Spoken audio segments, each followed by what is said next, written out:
açılar. Hər yer qaranlıqkən hələ də yatağım dağılmamış. Görəsən imtina edərmi qəlbim o ruhu sevməkdən istisna özləmim. Xoşbəxtliyimdən, xoş gəldiyindən qovanmıram səni içimdən.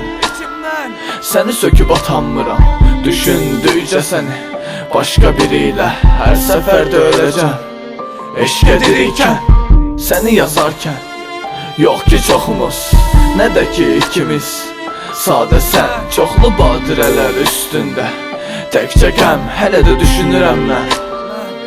Yalnız ölməyi, səssiz qalmağım, bunu seçdim. Çünki evimin hər küncündə sənin boşluğun, sənin yoxluğun mənim sonum. Sənin başqasıyla xoşbəxtliyim mənim yoxluğum.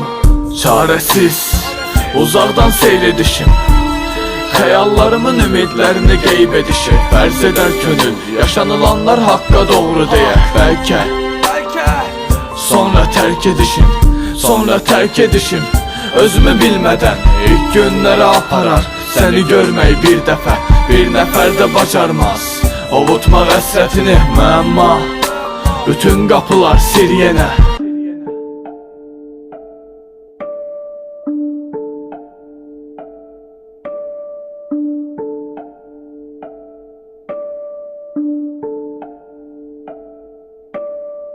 Hər işdə olardı, yoxkən sən bir xeyir. Mən 15 yaşımdan oldum qəm istəyənə bir şeir. Çoxlu yaşanılanlar, unutdum mən hər şeyi. Təkcə unutmadığım qatil gözlərin, unudanmadığım özləmin. Sənsiz anlamı olmur nə yağışın, Bakının Xəzərin.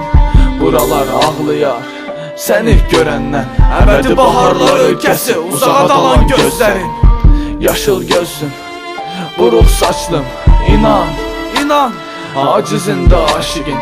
Neçə nəfər uğurladım, səndən sonra unutdum sayını. Bu limandan dəmir aldı şəfqətim, anlamadım nə zaman başladıq, nə vaxt bitdik. Sanki yaşadıqlarımızın hamısı bir oyun. Və bu gizlən qaçda gözünü yuman mən, gözümü yumduğumda gizlənib çıxmayan sən.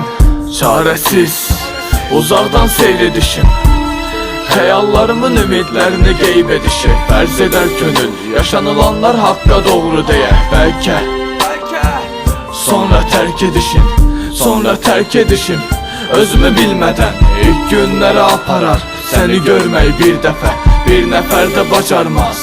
Ovutmaq həsrətini müəmma, bütün qapılar sir yenə.